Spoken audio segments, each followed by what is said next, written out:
Herkese merhaba. Bu videoda Prilep'teyiz. Prilep'i gezeceğiz. Şu an Prilep'in meydanındayız. Yani aslında her yer birbirine yakın olduğu için gezmesi bizim için kolay olacak. Meydanın adı Metodia Ando Novecento. Ayrıca meydanda Kral Marco'nun heykeli de var şurada. Aslı bir heykeli var. Şimdi oraya doğru ilerleyelim. Meydanı şöyle göstereyim. Bayağı büyük de bir meydanı var. Ve şu ileride de saat kulesi var. Oraya doğru gidelim. Oranın da hikayesini, tarihini anlatacağım birazdan. Buraya gelene kadar dikkat ettiğim kadarıyla bütün binalar 2-3 katlı ve bayağı eskiler. Çok güzel görünüyorlar. Eski çarşının tarafından geldik. Eski çarşının içerisine de gireceğiz. Ama şimdi ilk başta burada bir cami var. O caminin kalıntıları kalmış sadece. Oraya doğru gideceğiz. Giderken de sokakları göstereceğim. Çevredeki binalar bu şekilde.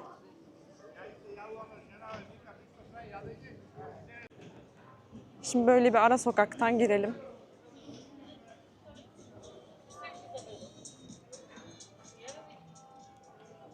Sokak direkt o saat kulesine bakıyor.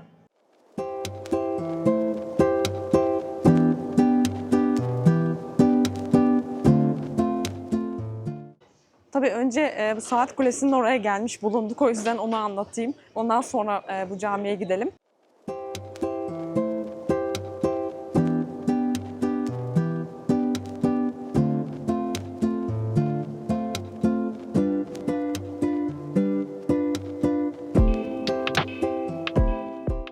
Burada bir dağ var ve o dağın tepe kısmında da yıkıntılar var. Ama yolu çok kötü görünüyordu haritalarda, o yüzden oraya gitmeyeceğiz. Çevresi böyle. Burada da böyle ağaçlık park var, meydan gibi. Evet, bu saat kulesi 1826 yılında inşa edilmiş. Bayağı eski bir saat kulesi. 1858 yılında da bu yukarısında küçük bir saat var. Birazdan göstereceğim. O saate eklemişler. Ve boyu da 55 metre şehrin göbeğinde.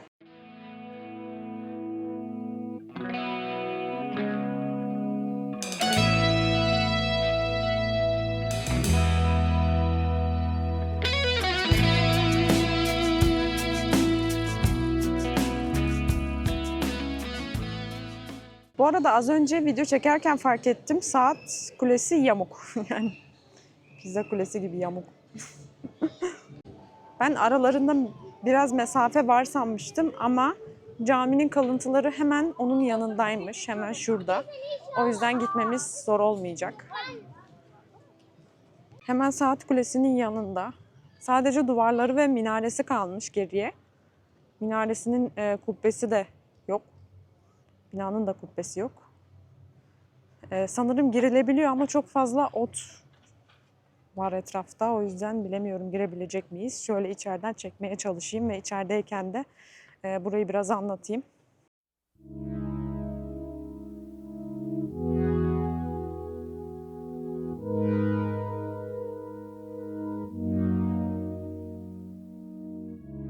Burası 1475 yılında yapılmış. O zaman inşa edilmiş. Ve minaresinde çift balkon olan Avrupa'daki en eski cami buymuş. Ama 2001 yılında Arnavut isyancılar tarafından 10 Makedon burada katlediliyor. Ondan sonra yapılan protestolar sonrasında burasını ateşe veriyorlar, yakıyorlar. Ve ondan sonra da sadece böyle duvarlarının kalıntıları kalıyor geriye. Zaten videoda belli oluyor mu bilmiyorum. Çok otluk olduğu için giremedim oraya kadar ama duvarlarında da yanıklar mevcut zaten.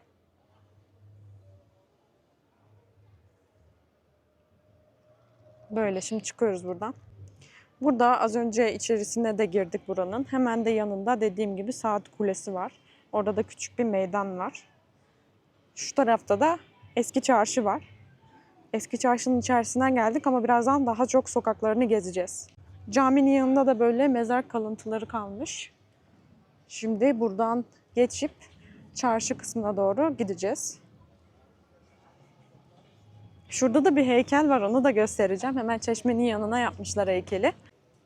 Hemen bu çeşmenin yanında da Itarpeo'nun heykeli var. Burada bir şeyler yazıyor ama hem silik hem de anlamadım.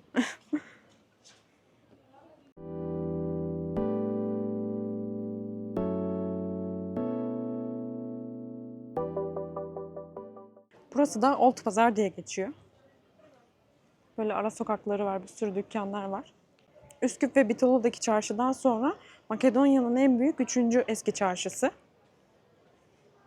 Normalde Skopje'deki bayağı büyük. Orayı da gezmiştik diğer videolarımda. Kartlar bırakıyorum şuraya. Aslında 2 kere gezdik orayı. Ama çok ayrıntılı gezemedim. Belki bir gün boş olduğunda özellikle ayrıntılı gezmeye çalışacağım orayı. Çünkü ne zaman gitsem çok kalabalık oluyor. Evet, şimdi böyle ara sokakları var işte o pazarın. Şu ileride de bir manastır var. Tam tepede kalıyor. Taşlık bir dağ. Ve yolları biraz kötüydü. Gelirken de biz çok fazla trafik vardı. Ve yolları da kötü olduğu için oraya çıkamayacağız.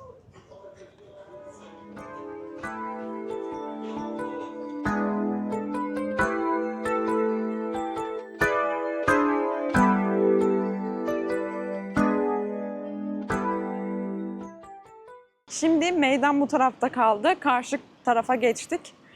Osmanlı'dan kalma bir kervansaray var. Oraya geldik. Yani burada bir kalıntı var ama diğer tarafına bir bakalım. Çünkü fotoğrafta gördüğüm farklıydı.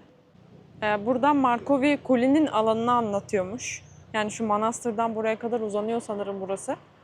Evet, Kurşunlu Han da burasıymış ama onun hakkında herhangi bir yazı yok. İnternetten, Maps'ten baktığımız kadarıyla burası da Kurşunlu Han olarak gözüküyor.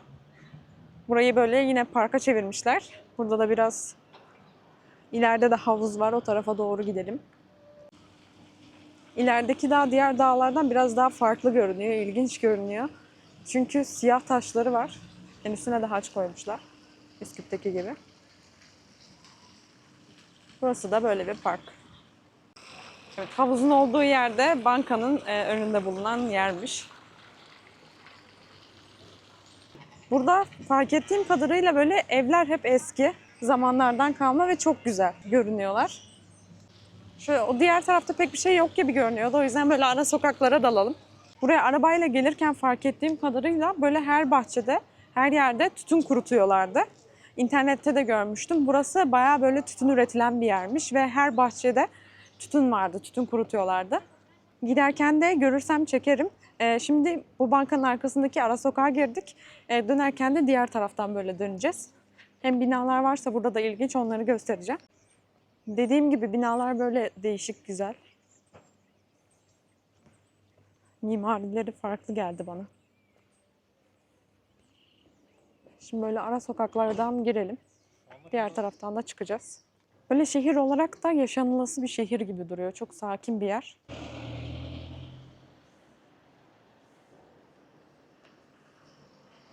Evler böyle. Burada fazla dükkan bir şey yokmuş. Diğer tarafta daha çok vardı. O yüzden şimdi buradan sağa dönüş varsa sağa döneceğiz. Burada da böyle park yerleri var ve park yerlerinde paralı olduğuna dair bir ibare yok. Biz yukarı tarafa park ettik. Orası da aynı bu şekildeydi ve sorduk orada ve bedava olduğunu söylediler. Yani bir tabela, herhangi bir şey yok. Yine tabii birkaç tane paralı yer vardı ama diğer şehirlere göre daha az paralı park yerleri. Bence böyle olması daha güzel bizim için. Tabii ki de. Yine bu bankanın arka tarafından çıktık. Çok da gidememişiz. Yine karşıya geçelim, diğer tarafı gezelim. Tarihi bir kilise varmış. Oraya doğru gideceğiz. Tarihi bir kilise, yaklaşık 180-190 yıllık olması lazım. Öyle oraya gidip bir dışarıdan çekeceğim. Böyle ağaçlık bir yermiş burası, güzelmiş. Dağlarında çok fazla ağaç yok sanırım, yetişmiyor diye yok. Küçük ağaçlar var hep ama şehir içi böyle ağaçlık. Binalar böyle çok güzel. Özellikle meydan çevresindeki ve eski pazarın oradaki. Yine bu arada meydana geldik. Şimdi diğer tarafa geçeceğiz. Arka taraflarında yürüyeceğiz.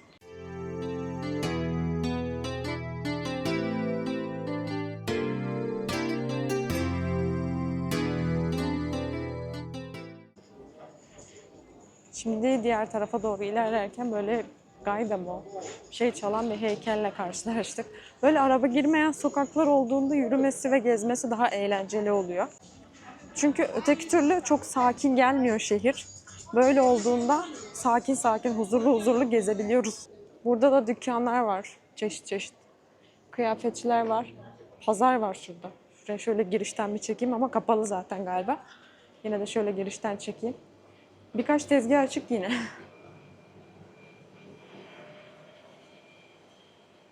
bayağı büyükmüş. Diğer tarafı da varmış. Ama kapalı pazar. Bugün günlerden pazartesi. Yine tabii bazı dükkanlar açıktı.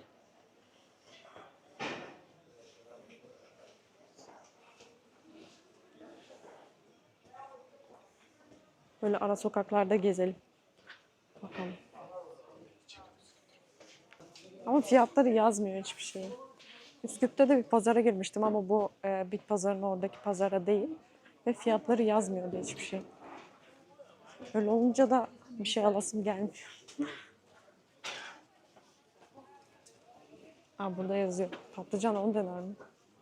Bayağı ucuz. Tek bir tanesi galiba ama. Kilosu değil galiba, bir tanesi. Hı? Üzüm falan atmış derler. Her yerde tütün satılıyor. Evet, güzel kokuyor.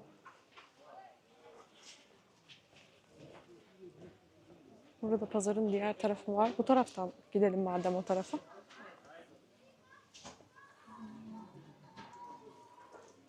Haritada da burası Prilep Nehri olarak geçiyor. Kurumuş mu yoksa az mı akıyor onu tam anlamadım ama şurada tam ortadan su akıyor. Ve beton var yanında. Yani büyük ihtimalle zaten akmıyormuş eskiden de. O yüzden yemyeşil kalmış böyle. Köprüler var karşıya geçmek için. Burada da bir kilise var. Karşıya geçelim. Buradan. Şu ileriden geçebiliriz. Şimdi köprüden karşıya geçelim. Buradan hem araba hem yaya geçiyor. Diğer taraftaki köprü sanırım sadece yayalar için. Çünkü oradan araba geçtiğini görmedik. Evet, su da buradan akıyor. Bu kadar.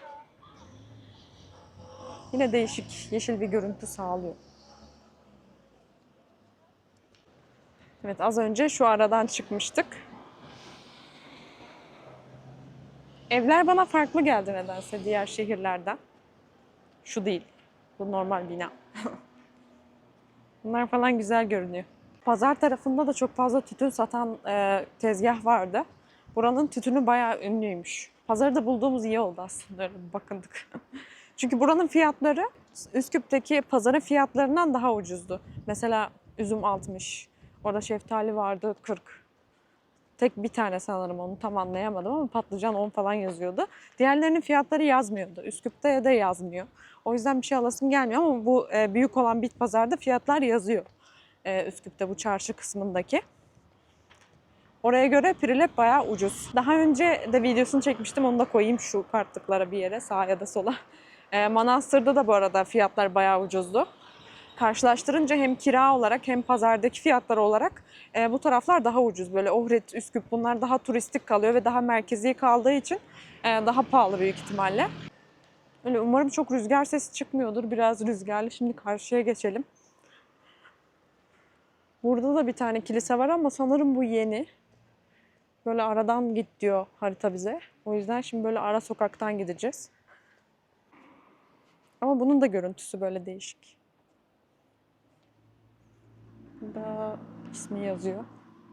Bu ara sokaktan girelim şimdi. Böyle ara sokaklar çok güzel.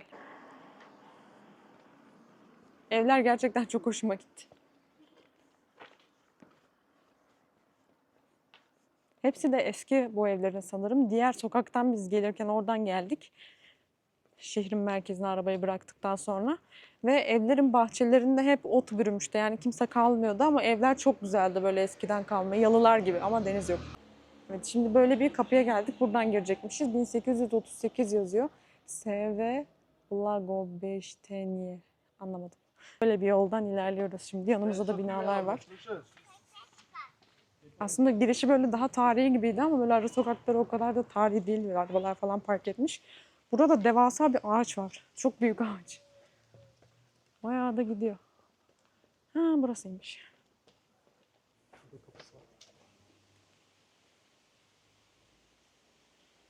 Burada kilisenin çanı var. Şimdi kilisenin bahçesine geldik. Burası 1838 yılında yaptırılmış olduğu yazıyordu kapısında. Binası da bu şekilde. Aynen 1838 yazıyor burada da.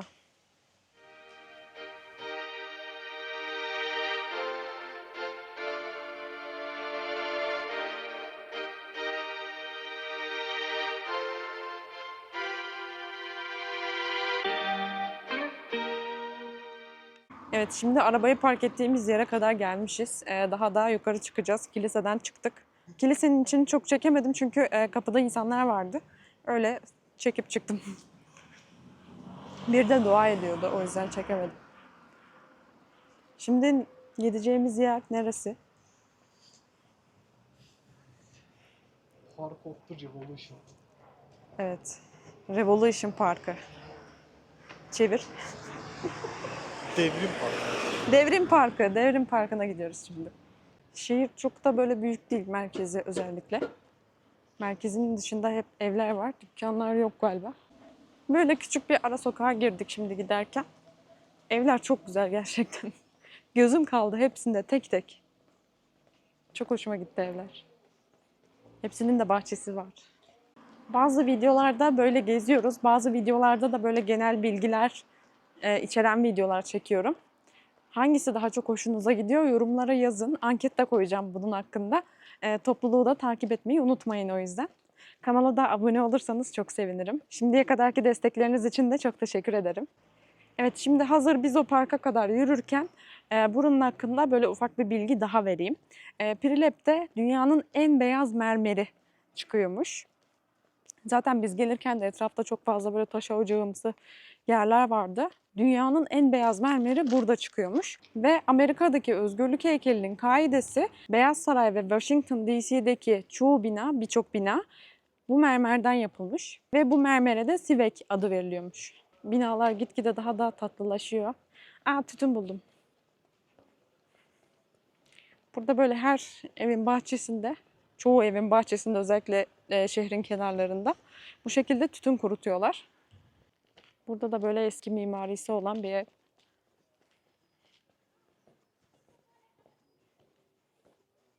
Aslında mahallesi bayağı büyükmüş yani ara sokakları. Acaba şehrin çıkışında mı o park? Bayağı gittik çünkü. Parkın girişine geldik. Biraz parkın içerisine girelim. Orada da değişik şeyler var. Hem oturup azıcık dinleniriz. Şimdi burada bir heykel varmış. Oraya doğru gidiyoruz. Evet, burada da satrançlı yenilmezler heykeli var. Şimdi yanına doğru gidiyoruz.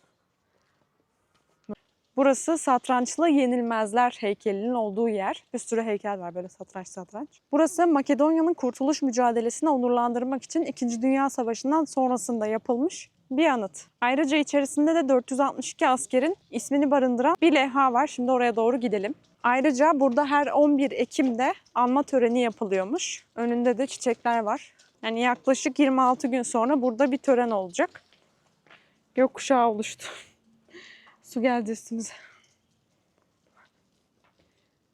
Böyle her birinin isimleri burada yazıyor. Çiçekler bırakmışlar.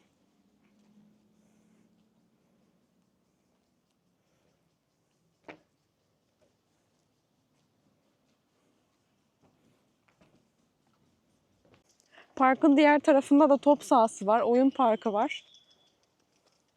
Ve buradaki manzara görünmüyor. Aşağı inerken gözüküyordu ama aşağı inerken göstereceğim. Şimdi geri dönüyoruz buradan. Güzel bir parkmış ama sakin. Pazartesi diye herhalde kimse yok parkta. Bayağı sakin.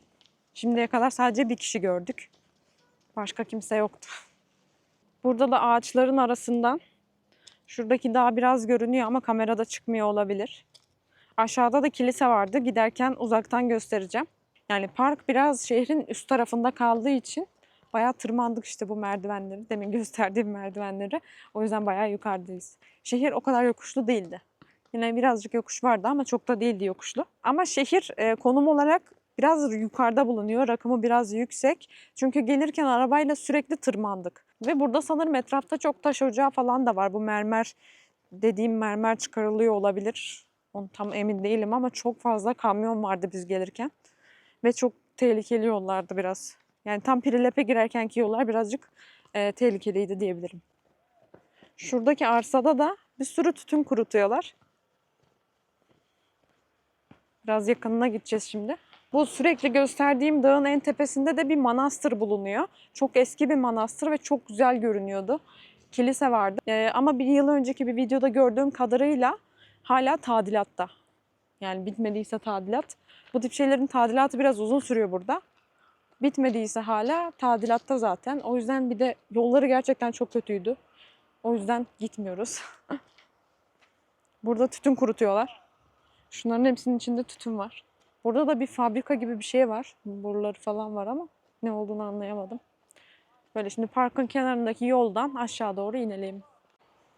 Giderken böyle karamuk buldum. Biz karamuk diyoruz, bilmiyorum. Siz ne diyorsunuz? Böğürtlen değil ya. Böğürtlen böyle olmaz. Avcı, toplayıcı. Burada bir tane daha kilise var. Böyle uzaktan çekeyim ama şimdi buradan karşıya geçeceğiz. Geldiğimiz yoldan geri dönüyoruz. Videoyu sonuna kadar izlediğiniz için çok teşekkür ederim. Videoyu beğenmeyi ve kanalıma abone olmayı unutmayın. Bir sonraki videoda görüşmek üzere. Hoşça kalın.